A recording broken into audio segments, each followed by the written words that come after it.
somehow I still felt that. So I think Misa may be a magician or a wizard. I'm joking, but even though all the audio that I'm getting right now is in the headphones, I felt that bass coming up inside my torso, inside my rib cage, just like almost like heartburn, but in a good way, if that's even possible.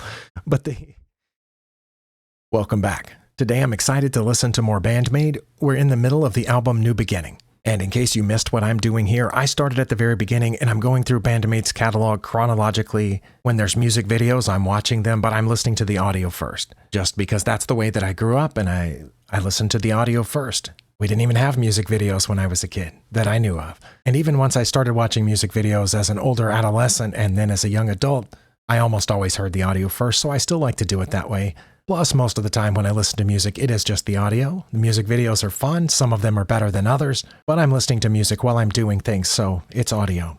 But anyway, we already did the first few songs off of this album. We did Thrill, which was part of the single that came before this album. And in my last video, we did Freezer and Real Existence, both of which were amazing and, in my opinion, the best two songs so far. The next songs on the track list are Price of Pride, Arcadia Girl, Don't Apply the Brake, and Beauty and the Beast. This album also has Don't Let Me Down and Shake That. And I think of all of those, Don't Let Me Down's the only one with the video, but that's going to be in my next review. Today we're going to do the 4 next songs on the album. At least I'm going to try to get through all 4. Oh, and in case you didn't notice, I am wearing a different Band-Maid t-shirt today. This is, I don't know if you can see it under my microphone, but this is one of their earlier photos that's closer to the date at the music that we're listening to, unlike the photo that's on the screen there, which is a very modern image and featuring their new battle armor from their latest concert, which I haven't seen yet. I'll get to that eventually, but I'm still way back in, 2015 right now. And one last thing before I get started. I know this is a fine distinction because I am doing a review/reaction, but this isn't a reaction channel. So for those of you who like to go to reaction channels and comment underneath with the band you would like them to react to and so on, I don't do that here, and I apologize if that's what you wanted, but I'm just listening to Band-Maid, and this is just my personal channel where Band-Maid's just a part of it. Most of my stuff is not music related, and I hope that's okay. Let's just get right to the music.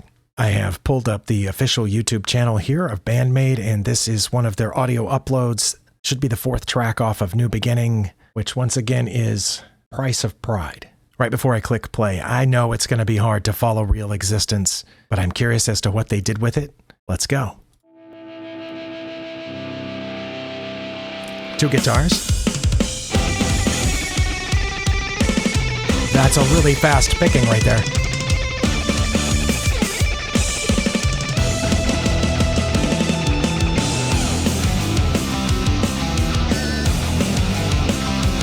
Right off the bat, we're continuing what we heard in the last couple of songs, which is that the drums have a much more significant part in this than they did in the previous album or the single. I'm not a musician, so I can't explain exactly what Akane was doing on the drums, but it was interesting. It was more than just keeping the beat. There was almost like a galloping cadence to that. Is it okay if we back up and do that again?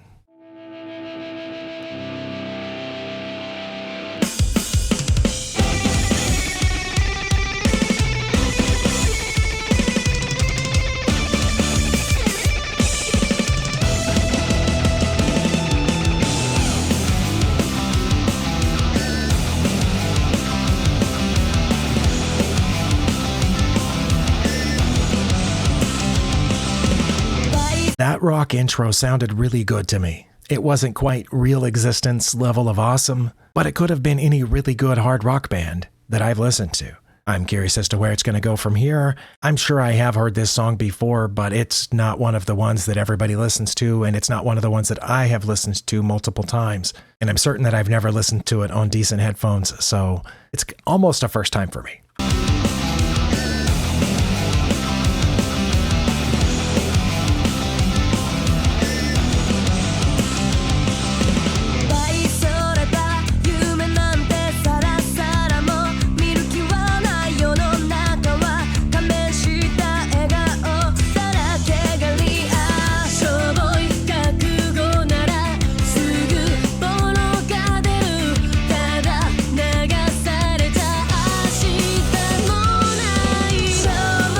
I think that's the chorus or maybe the pre-chorus, but I just wanted to stop there. I liked what the bass and guitar were doing, the lead guitar kind of doing an offbeat, I don't even know what you call that, just note, note, note, note on the offbeats there while the bass was really rumbling and driving underneath. I don't know what the lyrics are saying, and I'm halfway tempted to stop in the middle of the song and look them up. You know what? I'm going to.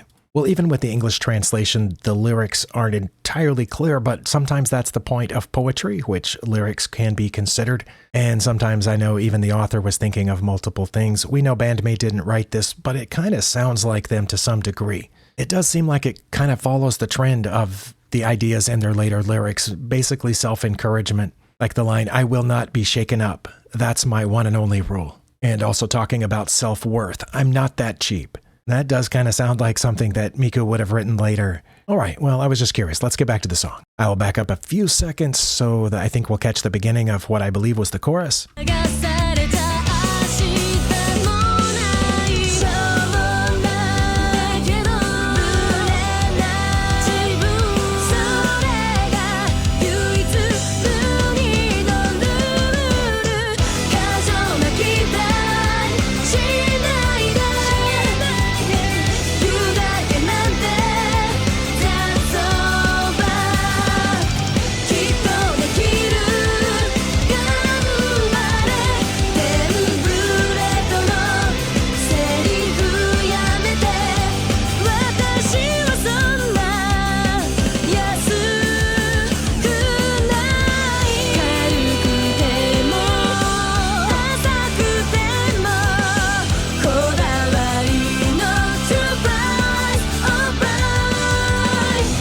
All right, that's got a really nice sound to it. The drums almost felt like they did in real existence in the background. They're not quite as interesting to me, but I'm definitely noticing them. There were definitely some nice harmonies there through the chorus. I also kind of like how the lead guitar is kind of ringing out at semi-random times. There's just these licks in there that aren't really part of a riff, aren't really part of the melody, but they're there. They're catching your attention, keeping this song from just being the run-of-the-mill popish rock song. They're keeping it a little harder, a little edgier, keeping you on the edge of your toes. That's what I've got so far.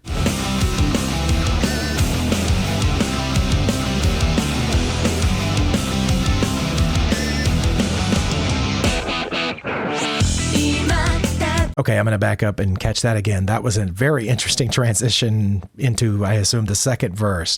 I was pointing up when I was hearing those guitar licks. That's what that signal was. But yeah, that transition caught me by surprise.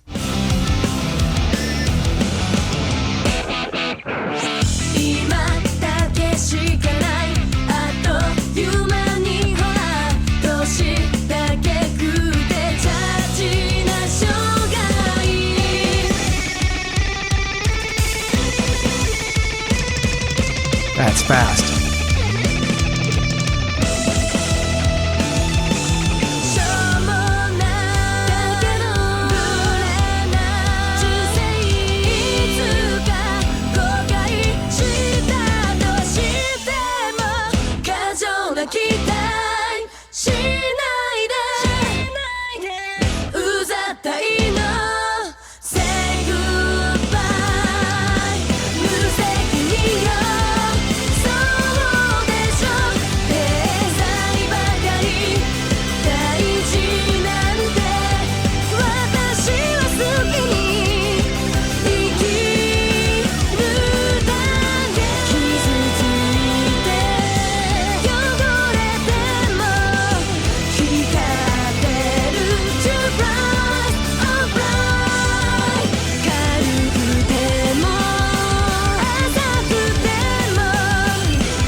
Okay, like a lot of other Band-Maid songs, that one cut off suddenly. I like that. I like when a song ends instead of fading away. I know I've mentioned that before. I raised my eyebrows a couple of times because it almost sounded like they were doing some interesting things vocally, but it almost sounded like there was some auto-tune in there at one point. I think my overall impression of that song is that it was pleasant to listen to. It just now struck me that I don't think there was a guitar solo, but that's okay. The guitar was doing interesting things throughout the song. It had a nice, fast driving beat. This is the kind of song that I can listen to while doing physical activity. That's when I most often listen to music, whether I'm exercising or doing manual labor, mowing the lawn, building things, that sort of thing. Sometimes painting. I don't know if you noticed, there's a little bit of red right here on my microphone boom arm. I built this microphone boom arm, and then I painted it yesterday, since I brought up painting. But yeah, that was nice. I don't think it's going to win any awards. It very likely isn't the favorite song of most Band-Maid fans, but it's not bad. And I think, as we say about a lot of Band-Maid songs, I think a lot of rock bands would not mind having this in their catalog. I think it's good enough. Some bands probably would have had this as their lead track on an album. The next song on the track list is Arcadia Girl, track number 5 on New Beginning. I did look at the lyrics. I'm not going to switch to that site here on camera because there were a bunch of ads popping up left and right, but it was the only one I could find with English translations real quick. It seems like this song is about fighting against the superficiality, trying not to just be a trend follower, trying to stay true to yourself, which again fits, I think, really well into the themes of many Band-Maid songs, kind of the idea of what the group has been about, staying true to yourself, following your dreams, and so on. So let's give it a listen. Just want to state a caveat. I'm sure I have heard this song before, but I will say that I'm not familiar with it.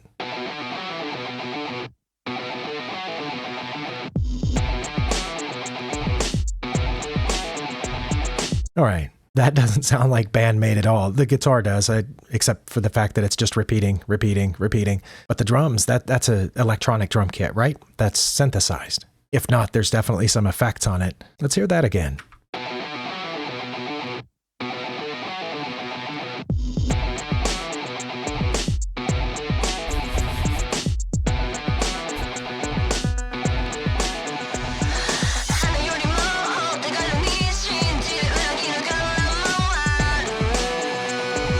Definitely a filter on the voice.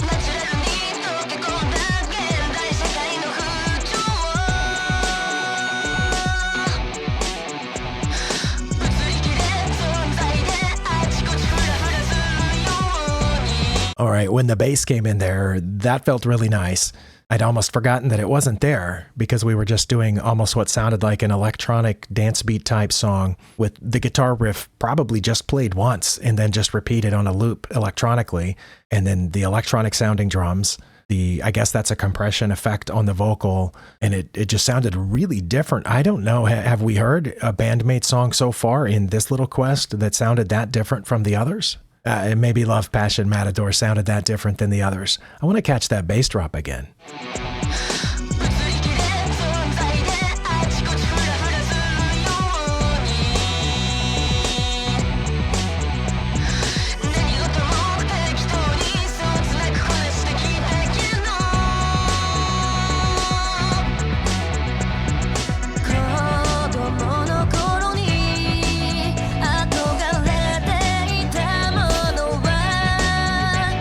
Sorry, that sounds really cool in a different sort of non-hard rocky way, but the bass there is really special. I don't have the software to isolate it like some of the awesome Reactors Band-Maid fans that I've seen on YouTube, but these headphones make it easier to just listen to the bass for a second. The bass guitar is really grooving under there, and all of this is layered really well. It's beautiful. It's not my style of music, but I don't know what we're going to get when we get to the chorus and that sort of thing. Let's keep going.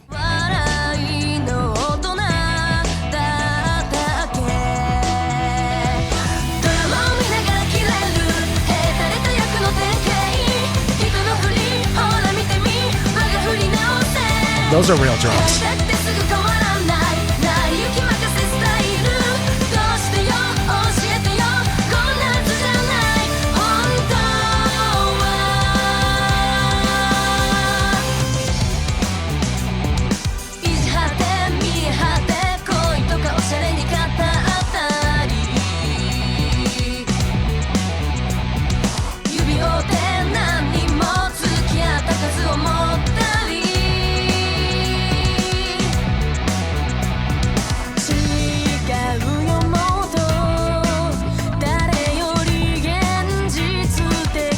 Okay, there was something funky going on with the lead guitar there, mostly over on my right ear. It was kind of bouncing around in a really fun sort of way that it wasn't doing earlier in the song. back up about 15 seconds.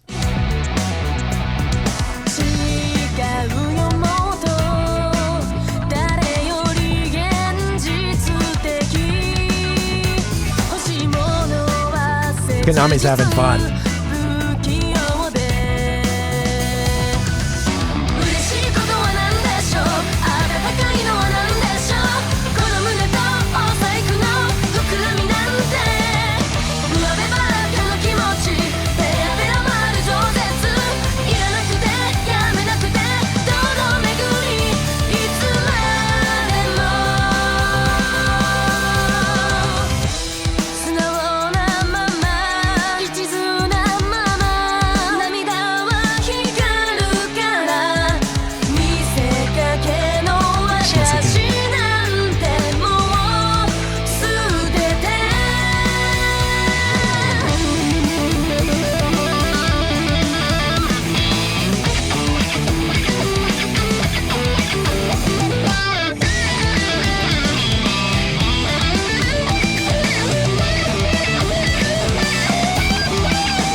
We're almost through with this song. I don't know what it's going to do between now and the end, but so far I like it better than the previous one. Again, the previous one wasn't bad. We're comparing these to Band-Maid standards, which really isn't fair. Imagine if you were the best in the world or among the best in the world at what you do, and then the next time you do it, everybody's comparing it to you, what you did before. I don't know. The world's fastest sprinter, for example, and now next time you race, they're comparing you to your previous time. So yeah, it's not fair to compare Band-Maid songs to other Band-Maid songs because that's a really high standard. But anyway, I do like this one better. The guitar solo, which I'm going to back up and listen to again, was interesting, and it followed right out of that really kind of 70s funky lick that they were doing throughout that second verse.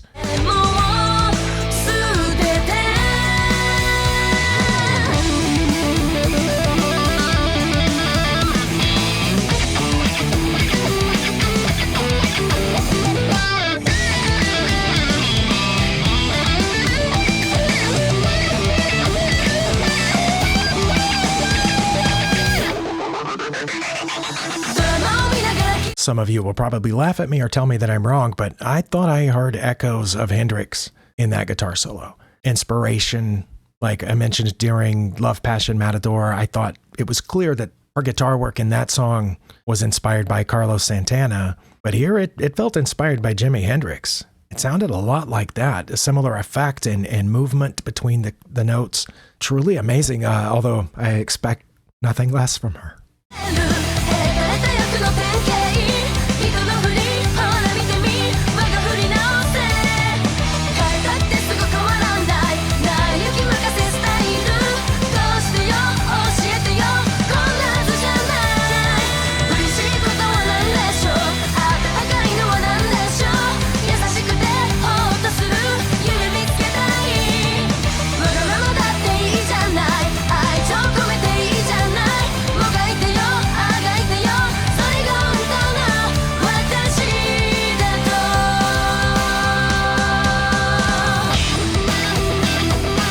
Second guitar solo.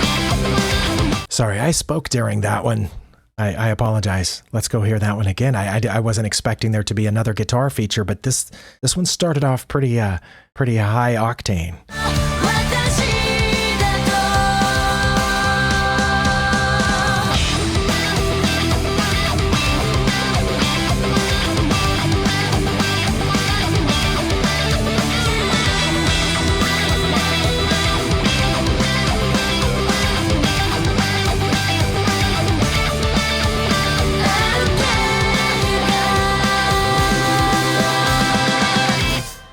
Wow, good job. No, that song took me by surprise. At the beginning, it sounded different than Band-Maid with a lot more electronic work than I was expecting with what seemed like the repeating guitar track, the electronic drums. But then when the band came in and the rest of the song, it had interesting stuff. It had the funky guitar licks in the second verse and I think second chorus, 2 guitar features. You probably can't call that last bit a solo, probably just burning off some excess energy there as the song was winding down.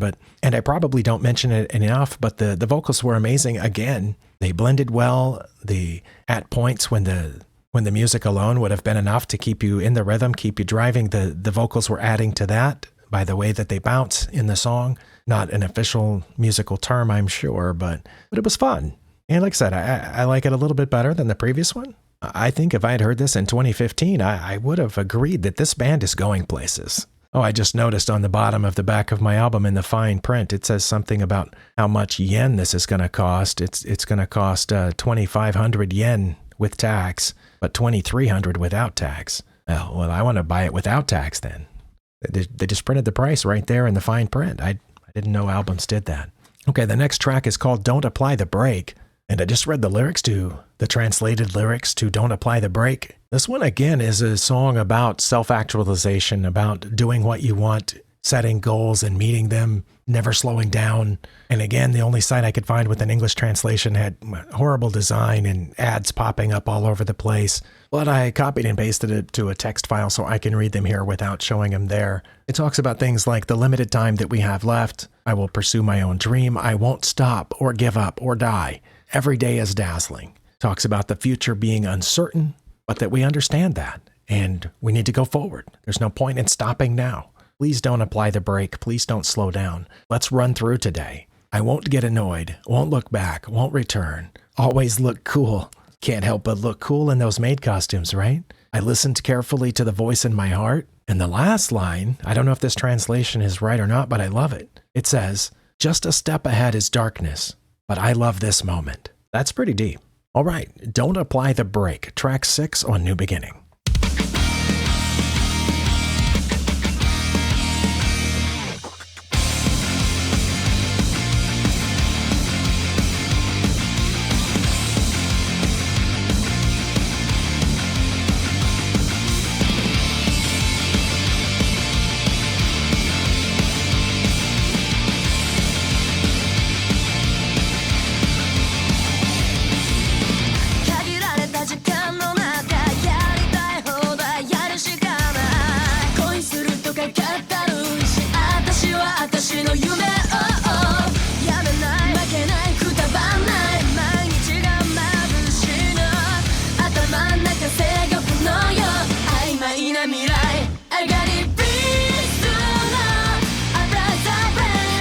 Again, the beginning took me by surprise. It sounded different than other Band-Maid intros, and it should be instantly recognizable as this song. To those of you who have that talent, my wife has that talent. She can hear a song one time and 10 years later hear just the opening notes of that song and she'll know exactly what song it was. I don't have that. I have to listen to a song multiple times before I start attaching the name of the song and the group to those notes. I'm almost a minute in, but I kind of want to hear the beginning again. There were also some interesting bass guitar work in there. I noticed the rhythm guitar working with the bass while the lead guitar was doing something different. And I'm pretty sure that at this time, Konami was recording both guitar parts.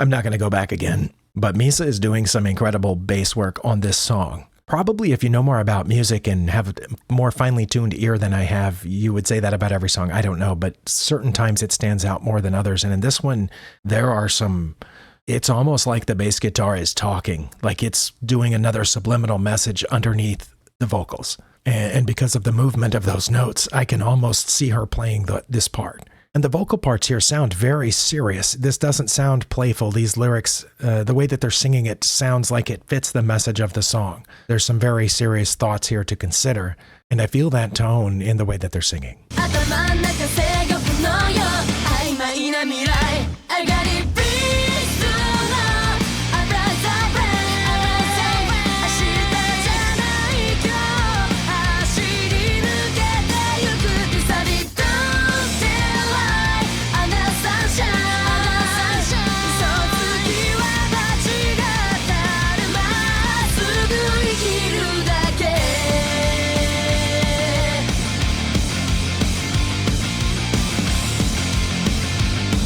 Through that chorus, I was starting to get a sense of the partnership that has to happen between the bass guitarist and the drummer in rock bands like this.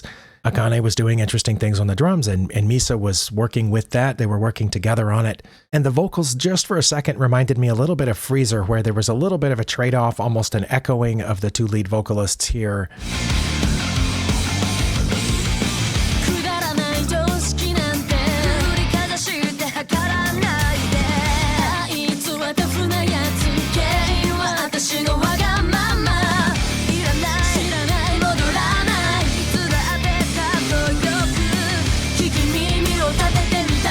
Again, Misa was talking with the bass guitar, and this time Konami was answering back, or maybe having a separate conversation, which is probably never off the table with Konami, but that was really interesting. This second verse is different than the first, and that's something that I like about Band-Maid, backing up.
Right there near the end, the bass guitar was going higher and higher. At least I think that was the bass. Good do do do do do do do. And the drums picked up, kind of like they did at the end of Real Existence. This song was kind of a sleeper hit. I'm almost surprised that they didn't do a music video to this. Well, even now, they don't do a music video for every song, right? And they picked 2 off of this album, which may have been the best choices. I don't know, but this one's because of the message, for one thing, feels like it might have been good for a themed music video. But also because if they were going to show in the music video them playing the instruments, which I think they almost always do, there were definitely some interesting things for the bass, the drums, the lead guitar. I didn't notice very much rhythm guitar in this song, but that's okay. The vocals were doing really well. Yeah, that was kind of a sleeper hit. I think of the 3 so far, Arcadia Girl is probably a little bit above the iceberg there, and none of them come close to Real Existence for me, but they're all different, and it's really hard to classify or quantify any of these songs.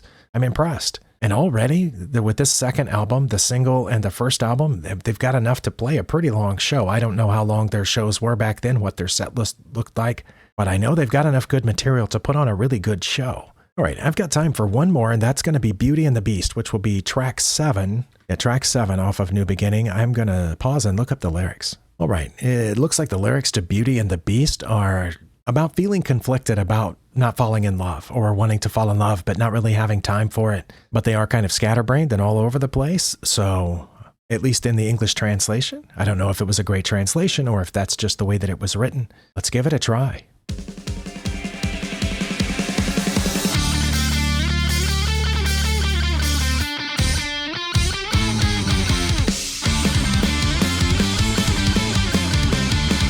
Well, already the frantic, frenetic nature of the way this song has started in the first 13 seconds does match the feeling that I got from reading the lyrics, that whoever wrote them was feeling just a little bit scatterbrained, maybe a sense of urgency, but also driven to distraction. And they managed to put that feeling into this song so far.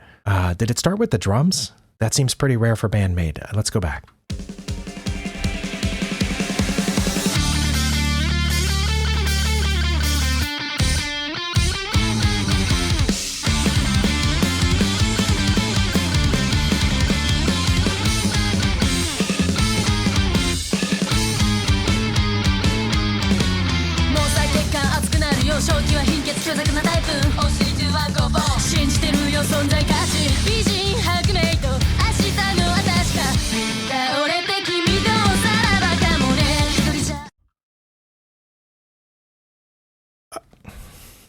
Okay, I don't know what face I made when the lyrics started, but I was just really taken aback. That's Miku, right? That I don't think Psyche sounds like that, but we know Miku likes to talk, but I didn't know she could throw lyrics out that fast. We know Psyche can because we've seen that in later stuff, but and also at the same time, while my brain was trying to take into account that what Miku is doing, that I don't even know what you call that kind of vocalization, but the bass was rumbling and playfully bouncing around at the bottom of the sound pyramid. I don't know. And the whole time, Akane is this drum work here feels like real existence a little bit, but it's buried under the other surprising things, is what it struck me as. I'm going to back up.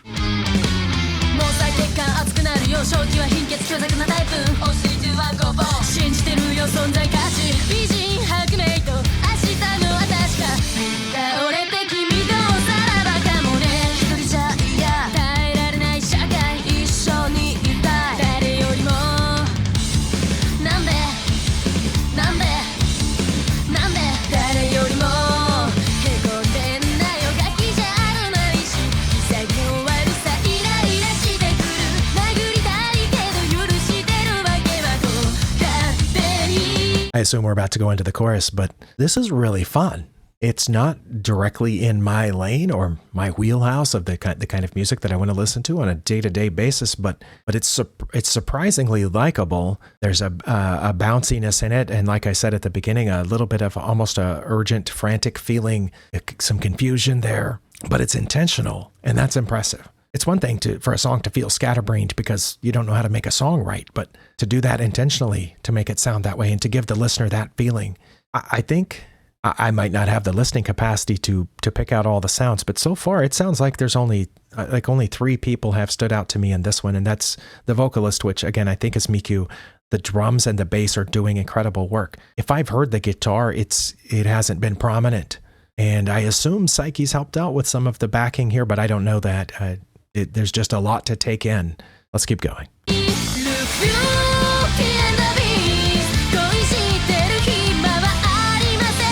I hear the guitar now.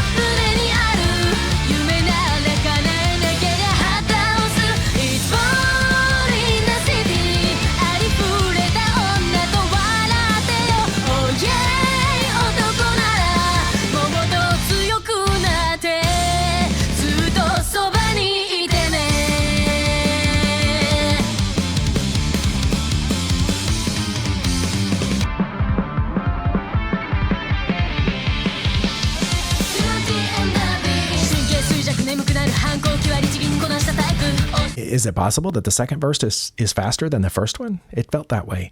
Yeah, I was mistaken when I said I hadn't heard the guitar yet. It was doing a lot of work there. I just wasn't hearing it because it was blending so well with what was happening. In fact, it seemed like maybe the guitar, its job in this song was to fill in some of the gaps between the relatively bare sounds of the drum, the bass, and the vocals. But it was definitely going with the bump, bump, bump. There was guitar in there. Once I listened for it, I heard it, and I felt silly for saying I hadn't heard it before. This is really, really fun. I think just sitting here, I could listen to it 4 or 5 times to try to absorb every part of it. I don't know where it's going. I'm not quite halfway through yet, but right now I'm bumping it up above Arcadia Girl a little bit. And again, that's just out of these 4. But I think Akane's work here rivals that of Real Existence, if not surpasses it. Certainly the beats per minute has to be higher in this one than in Real Existence, right? You experts will correct me if I'm wrong on that. I suspect that if we had video of Akane playing this and Akane and the video that we already have of her playing in Real Existence, this one would seem like more work. At least that's what it sounds like to me.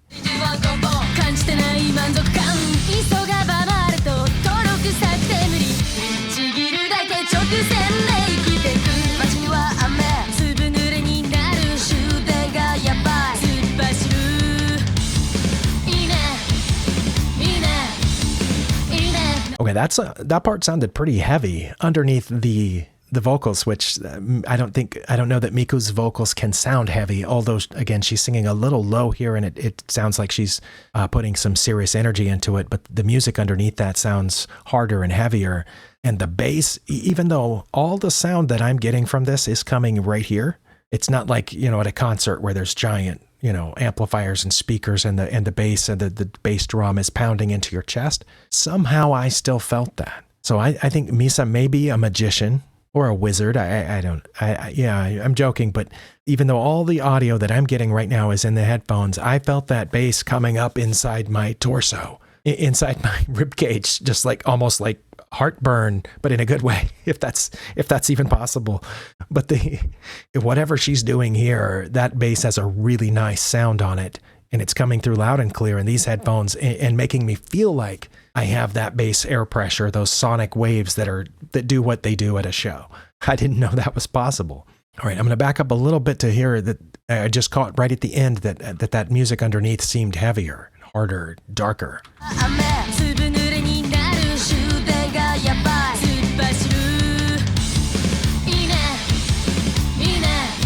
Yeah, without her voice on top of that, this would sound like a hard, like almost like a mosh pit style song. I don't like mosh pits, but I know some of you guys do. That's because I'm more of a cerebral, not a physical person. But anyway, yeah, the music there is hard, and if you could lift off the vocal track and just have this music track underneath there, this would be a little bit harder and darker, I think, than even a lot of their modern stuff.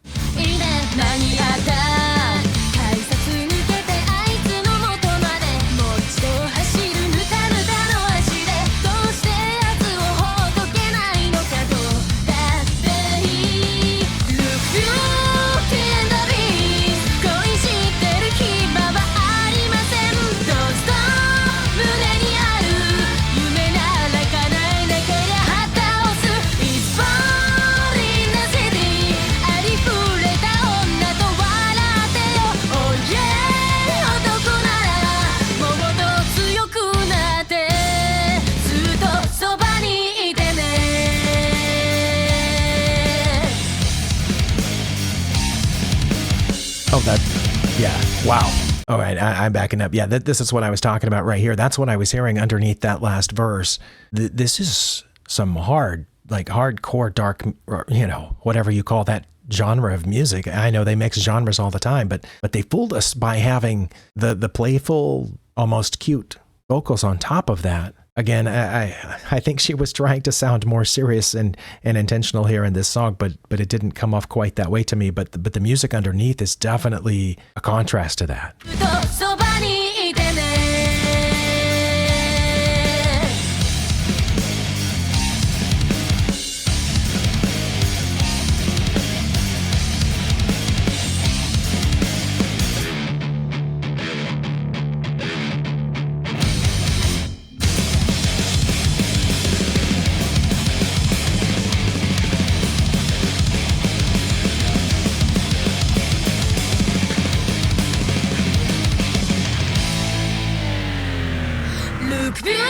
Okay.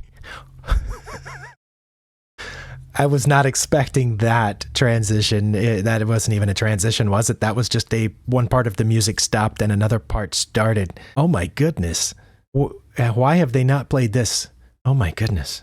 I don't know. Maybe they have. I haven't been to one of their live shows yet, but yeah, that was fantastic right there. Oh, I hope no diehard fans get upset with me for saying this, but I think I like this better than Real Existence. Oh, I'm not sure. Oh my goodness. I'm backing up again.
Wow. I don't think that anything that happened in that song could be called a guitar solo, but there was definitely a breakdown where just Konami, Akane, and Misa, if you didn't know that this was written, it would seem like they might have gone crazy, but all three in the same way at the same time, and just long enough so that I could handle it. I think I mentioned during Real Existence, I like that when they do that really heavy, hard driving, double fast music, that there's a break afterward. I like that. And at the end, the drums and the bass dropped out, and it was just, I think, just the guitar and the vocals for a second. And as much as Saiki is the lead singer of this band, and as much as Miku didn't have confidence that her own vocals could have carried it, they can. It would have been a different sound, and it might have had a slightly different fan base. But I think here in this song, Miku proved that she can hold down the lead. I don't know if she could have done that while also playing rhythm. Well, certainly not then, but even now that would be difficult. It would certainly take a lot of practice, which I know they're no stranger to, but that was really impressive. I'm going to withhold judgment on whether or not I think that's better than Real Existence as a song, because I've liked Real Existence for some time now, and I have a little bit of an emotional attachment to it. Plus, I've seen the video a couple of times, so I have the visual attachment to it as well, and I don't have any visuals attached to this song, although I can kind of picture it. It was there at one point, I pictured some pigtails flailing during that metal breakdown there near the end. She wasn't singing, so she must have been headbanging, right?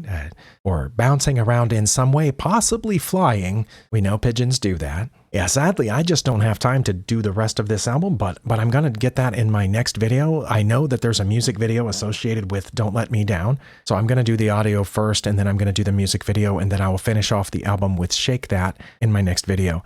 Well, my next Band-Maid video. I may have other personal videos coming out before then, but I do appreciate all of you sticking with me, and all those of you that leave the informative comments. I appreciate those too. Some of that stuff I do know because I have seen other reaction channels to Band-Maid songs. I've seen Band-Maid videos, and I've read some of the comments underneath those things, but other people watching this might not know those, so feel free to leave them there.